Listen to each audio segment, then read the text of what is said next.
ভিক্ষুক রাস্তা দিয়া যায় আর জমিদারের পুত্রবধূও যায়। একজন সামনের থেকে আসতেছে, একজন সামনের দিকে যাইতেছে। দুইজনের ক্রসিং এর সময় ভিক্ষুকের গায়ের কাদা জমিদারের পুত্রবধূর গায়ে লেগে গেছে। সে দুনিয়া আন্ধার করে ফেলছে, স্বামীকে ডাইকা নিয়ে আসছে, বলছে ভিক্ষুক আমার কাপড় নষ্ট করে দিছে। সে শুধু ভিক্ষুক ছিল না, বৃদ্ধ ছিল। বৃদ্ধ ছিল না শুধু, জীর্ণ ছিল, শীর্ণ ছিল। শরীরে কাপড় ছিল না, ফাটা চিরা কাপড় ছিল।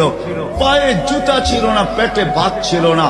জমিদারের পুত্র সইতে পারে নাই, যৌবনী শক্তি সয় তো সয় কি কইরা। তার স্ত্রীর গায়ে ভিক্ষুকের কাদা, বস সমগ্র শক্তিকে হাতে জমা করা, একত্র করা বৃদ্ধের গালে বসায়। বৃদ্ধ কিচ্ছু বলে নাই, শুধু উপরের দিকে তাকায় দুই তিনটা শব্দ উচ্চারণ করছেন। শব্দগুলা হলো ইয়া মাল্লা তারা হলো ওয়ুন, ও আল্লাহ তোকে চোখে দেখা যায় না। ও তারা কুল্লা শাই, তুই সব দেখিস।